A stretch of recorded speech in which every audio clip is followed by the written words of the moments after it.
ఎన్టీఆర్ ఇలా చేస్తారని అనుకోలేదని సోనాలి బెందే కన్నీళ్లు పెట్టుకుందట. సోనాలి బెందే ఒకప్పుడు తెలుగు సినిమా ఇండస్ట్రీలో అయితే ఒక ఊపు ఊపినటువంటి వ్యక్తి. ఆమె తెలుగు సినిమాలో స్టార్ హీరోయిన్స్ సరసన అన్నీ నటించారు. తన పర్ఫార్మెన్స్కి అందరూ ఫిదా అయిపోయేవారు. అందుకే సోనాలి అంటే ఈ తరం వాళ్ళకి కూడా చాలా ఇష్టం. ప్రస్తుతం కొన్ని ప్రోగ్రామ్స్కి అయితే గెస్ట్గా చేస్తూ, అలాగే కొన్ని రకాల ప్రోగ్రామ్స్కి జడ్జిగా వ్యవహరిస్తూ, మరి తను బుల్లితెరలో మాత్రమే పరిమితం అయిపోయింది. అడపాదడపా అవకాశం ఉన్నప్పుడు ఇటు వస్తూ ఉంటుంది.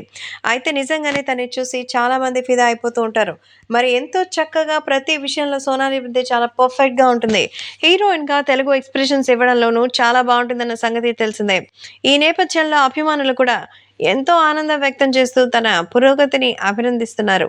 అంతేకాకుండా వాళ్ళందరికీ సంబంధించిన విషయంలో మరి నీ పెర్ఫార్మన్స్ చాలా చాలా బాగానే ఉంటదని, కాకపోతే కొంచెం అందులో ఎక్స్‌ట్రా అయిందంటూ చెప్తుంటారు. ఇలా ఏది ఏవైనా రాబోయే రోజుల్లో మాత్రం భారీగా అయితే విజయాలు సాధించి ఎక్కడ చూసినా తన పేరే వినిపించేలా మన ఎన్టీఆర్ చేస్తున్నారని సోనాలి బెందే చెప్తోంది.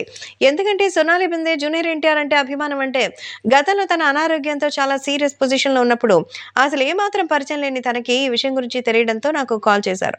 తన దగ్గర నంబర్ లేకపోవడంతో మరి ఆ షూటింగ్ స్పాట్‌లో ఉన్నటువంటి మేనేజర్‌కి కాల్ చేసి తర్వాత తనతో మాట్లాడారట. ఆరోగ్యం ఎలా ఉంది? చాలా బావుందా? మరి అలాగే ఏదైనా ఇబ్బంది ఉందా? మీకు ఇబ్బంది లేకపోతే మీరెళ్లి మరి ఎంతో చక్కగా రెస్ట్ తీసుకోవచ్చు. అంతేకాదు ఇబ్బంది పడాల్సిన అవసరమే లేదు అంటూ తనక్కడ కూర్చోవడానికి సైతం మరి సిద్ధమైనట్టుగా అయితే తెలుస్తోంది.